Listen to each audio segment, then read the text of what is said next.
ராசி மகரம். என்ன சொல்கிறது, மகரத்துக்கு என்னென்னா கோயில் குளத்துக்களுக்கெல்லாம் போகிறீங்க வர்றீங்க அப்படின்னு சொல்லி சொன்னாலும் உங்களுக்கு ஒரே வார்த்தை ஒரே சொல்யூஷன் அப்படின்னு சொல்லி சொன்னாக்கா தயவு செஞ்சு பூமியை தொட்டு தொட்டு வணங்குங்க. உங்களுக்கு வர்ற கஷ்டம் நஷ்டம் வேதனை அதுவும் இல்லாமல் எல்லாத்துக்கும் இப்படித்தானா இல்லை எனக்கு மட்டும்தான் அப்படித்தானாங்கிற அந்த மிகப்பெரிய அந்த குழப்பமே உங்களை ரொம்ப கிரிட்டிக்கலாக வச்சுருக்கோம், ரொம்ப மோசமான சூழலில் வச்சுருக்கோம்.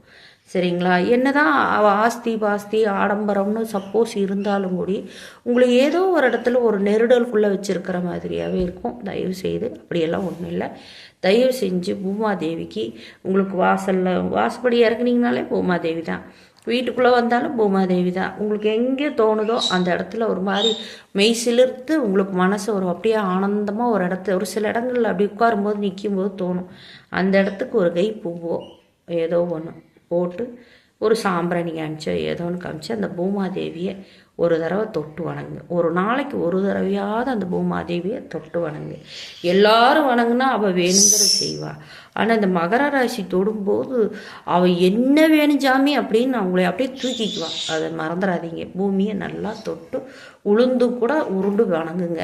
உங்களுக்கு அது ரொம்ப என்ன சொல்கிறது, எல்லாத்துக்கும் ஒவ்வொரு விஷயத்தை கொண்டு வரும்போது இந்த நேரம் சரியில்லை அந்த நேரம் சரியில்லைன்னு சொல்லலாம். ஆனால் மகர ராசிக்கு பூமாதேவியை வணங்கும் போது அவங்களுடைய சூழலும் அவங்களுடைய ரொம்ப கடுமையான ஒரு எண்ணங்களில் இருக்கக்கூடிய பிரச்சனைகளும் நிறைய மாறுறதுக்கான சான்சஸ் நிறைய இருக்குது. கும்பராசி குடும்பத்துக்கு ஏற்ற ராசி அப்படின்னு நம்ம சொல்கிறோம்ல, சுத்தமாக செட் ஆகாது. நிறைய தொந்தரவு தான் இருக்கும். அதிகமாக வேலை செய்கிறதோ அதிகமாக பாடுபடுறதையோ அவங்க அதிகமாக விரும்பவே மாட்டாங்க. செய்யணும்னு நினச்சாக்கா அவங்க ஒரு வேலையை சொல்லியிருப்பாங்க, இவங்க ஒரு வேலையை செஞ்சுட்டு வருவாங்க. இல்லைப்பா இந்த பேனாவை எடுத்து மையை பார்த்து பாங்காக ஊற்றும்பாங்க. இல்லை நீ மையை எடுத்து பேனா பக்கத்தில் தான் வச்சுட்டு வர சொன்னேன் அப்படின்னு சொல்லிட்டு அந்த பேனாவில் மையும் ஊற்ற மாட்டாங்க, அந்த மையும் அங்கே வச்சு போட்டு இவங்க வந்துடுவாங்க. சும்மா அதை அங்கேருந்து அங்கே நகர்த்தியிருப்பாங்க, அவ்வளோதான். அது அப்படியே பெரிய மழையாக வேலை செஞ்ச மாதிரி நினச்சது பண்ணுவாங்க. 8 நாள் வாரத்தில் இருந்தாக்கா 5 நாள் ரெஸ்ட் எடுப்பாங்க.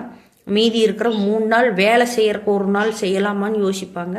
மீதி இருக்கிற 2 நாளில் செய்யணுமான்னு உறுதி பண்ணிட்டு 3ஆவது நாள் வேலை செய்வாங்க. பெரும்பாலும் அவங்க உடம்பும் சரி சித்தனையும் சரி அந்த மாதிரி தான் இருக்கும். அப்புறம் யாராவது ஏதாவது ஒன்று பண்ணிட்டாங்கன்னா நான் ரொம்ப பெரிய ஆளாக இருப்பேன், நான் ரொம்ப பெரிய வேலை செய்வேன் அப்படின்னு